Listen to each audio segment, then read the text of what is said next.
متعدد پوسٹوں کو تباہ کیا. ان پوسٹوں میں سے، ان انگیجمنٹس میں سے صرف چند ایک کی ویڈیوز میں آپ کے سامنے پیش کروں گا. ایک اور افسوسناک عمل اس واقعے میں، ہندوستان نے نیلم جیلم ہائیڈرو پاور پروجیکٹ کو، اس میں نوسیری ڈیم کے سٹرکچر کو نشانہ بنایا اور اس کو نقصان پہنچایا. ہائیڈرو سٹرکچرز کو نشانہ بنانا ایک ناقابل قبول اور خطرناک ایسکیلیشن ہے.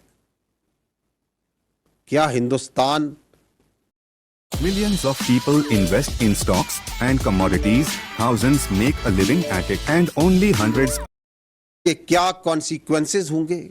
اس کا کیا مطلب ہے؟ کیا انٹرنیشنل نارمز اور جنگی قوانین اور روایات اس بات کی اجازت دیتی ہیں کہ آپ کسی اور ملک کے پانی کے ذخائر، ڈیمز اور ہائیڈرو پاور سٹرکچرز کو نشانہ بنائیں؟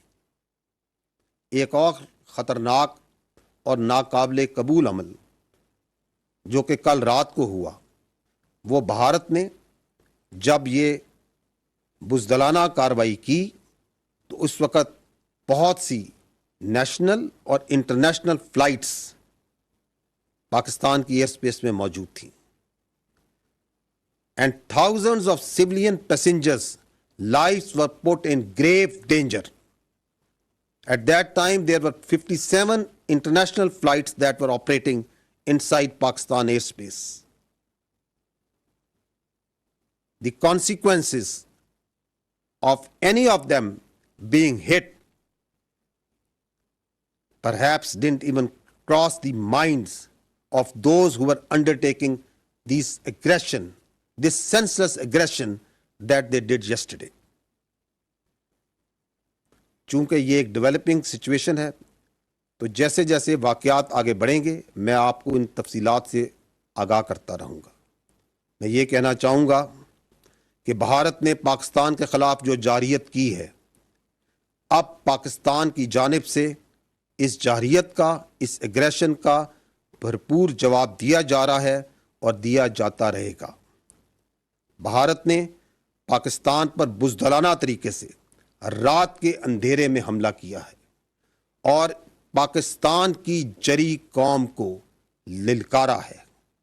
اس کی اس غلط فہمی کو یقیناً ٹھیک کر دیا جائے گا. کیا بھارت یہ نہیں جانتا کہ we are a battle hardened army and that we in the armed forces of Pakistan love and embrace shahadat much more than you fear death. الحمدللہ افواج پاکستان پوری قوم کی بھرپور حمایت کے ساتھ بھارتی جارحیت کا جواب دے رہی ہے اور دے گی. کسی کو بھی پاکستان کی سالمیت اور خود مختاری پر حملہ کرنے کی اجازت نہیں دی جا سکتی. ملک کی سرحدوں کا دفاع، اس پاک دھرتی کا دفاع اور اس پہ جان دینا ہمارا نصب العین اور ہماری خوش قسمتی ہے. In the end, I would like to say, and I want to make it clear, that Pakistan only responded in self-defense. It is India which cowardly attacked Pakistan and violated our territorial integrity and sovereignty and killed innocent citizens, including children, women, and elderly. Pakistan reserves the right and will respond to this aggression at a time, place, and means of our own choice. Bharat نے 6 اور 7 مئی کی درمیانی شب اپنی بزدلانہ تاریخ دہراتے ہوئے رات کی تاریکی میں پاکستان پر حملہ کیا. میں اس نے سویلین آبادی کو نشانہ بنایا، جس کی تفصیلات اور اس کی ایک اپ ڈیٹ، کیونکہ اس میں کچھ مزید شہادتوں کی اور زخمی ہونے کی کنفرمیشن ہوئی ہے، میں آپ کو دوبارہ سے آگاہ کروں گا۔ اب تک 6 مقامات پر جو حملے ہوئے، ان میں 26 معصوم سولینز شہید ہو چکے ہیں اور 46 انجرڈ ہیں۔ I will repeat, at 6 locations where the Indians attacked last night, unprovoked, the blatant aggression that they did, Pakistan has lost 26 civilians and 46 are injured. ان کی تفصیلات کچھ اس طرح ہیں۔ احمد پور ایسٹ میں مسجد سبحان اللہ کو نشانہ بنایا گیا، وہاں پر 13 شہادتیں ہوئیں، جن میں 2 3 سال کی بچیاں بھی ہیں۔ اس کے علاوہ 7 خواتین اور 4 مرد ہیں۔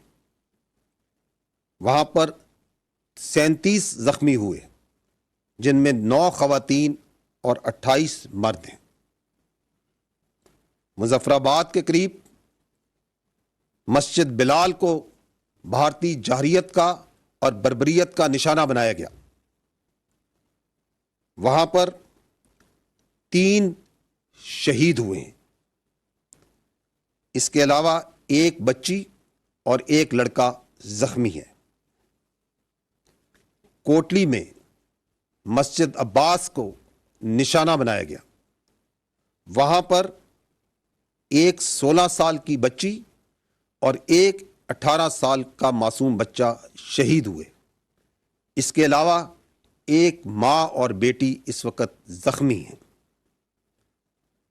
مرید کے میں مسجد ام القرا کو نشانہ بنایا گیا، وہاں پر 3 مرد شہید ہوئے اور 1 زخمی ہے۔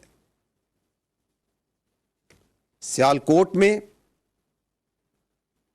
جو نشانہ بنایا گیا، اس کی وجہ سے کوئی جانی اور مالی نقصان کی اطلاع نہیں آئی۔ شکر گڑھ میں بھی جو نشانہ بنایا گیا، وہاں پر بھی کسی جانی نقصان کی خبر نہیں، البتہ ایک ڈسپنسری کو کچھ نقصان ضرور ہوا ہے۔ رات سے جاری لائن آف کنٹرول پہ جو وائلیشنز بلا اشتعال فائرنگ جو بھارت کر رہا ہے، جو اٹرلی کی فائرنگ کی جا رہی ہے، اس میں اب تک 5 معصوم سولینز شہید ہو چکے ہیں، جس میں ایک 5 سال کا بچہ بھی شامل ہے۔ پاکستان کی مسلح افواج نے اپنی قوم کی بھرپور حمایت سے دشمن کو پاکستان پر حملے